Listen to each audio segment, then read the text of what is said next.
Okay. Now, so the center, as we said before, was, it's going to be -2, -1, and it's going to be vertical because the y is the major axis. The length of the transverse will be found from here, would be 4 because it's 2 down and 2 up, so the length would be 4. The length of the conjugate you would have to do, so this is going to be a half over and a half over. So that would make a total, so a half plus a half would equal 1, so that's the full length of the conjugate. The vertices would be the points up here and down here, which would be -2, 2.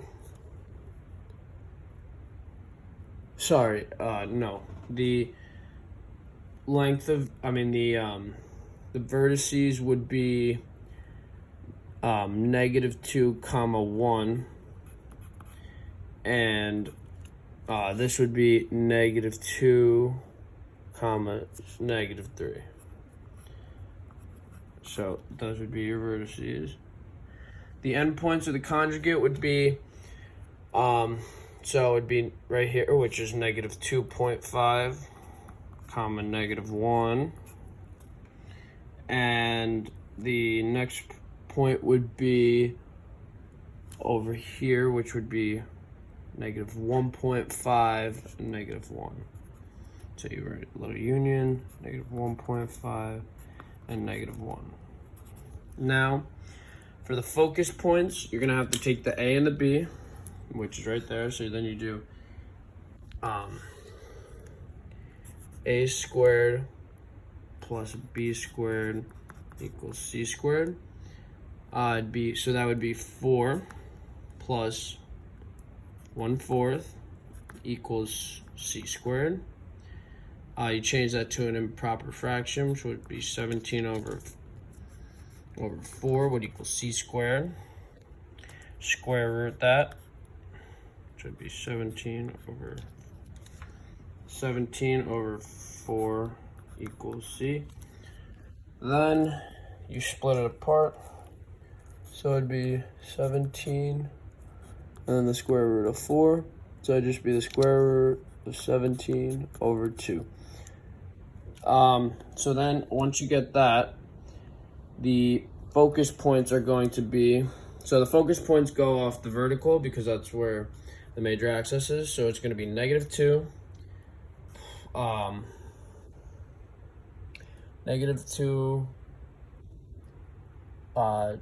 then comma -1 plus 17, the square root of 17 over 2, right there, that'd be 1 point, and then it'd be -2, -1 minus the square root of 17 over 2. So it'd be, I don't know if you can see it, it's a little messy, -2, comma the -1 minus square root of 17 over 2.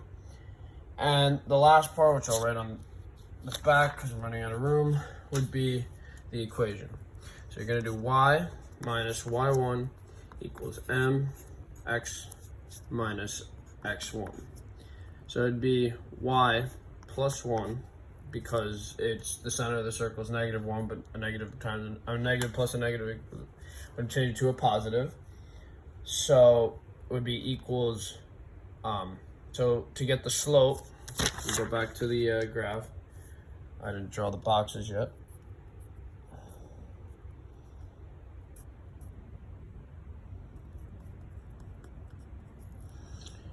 Then I do draw them across, and so then you'd rise up 2, and then over a half, because it moves a half. So it'd be 2 over a half, would be x plus 2, because of the negative change to a positive. When you clean that up, it's y1 equals 4, x plus 2. Then you go y equals 4x plus 2 minus 1. So that would be your equation, which you would put into the chart, which would be y equals 4 x plus 2 minus 1. And that's the completed problem.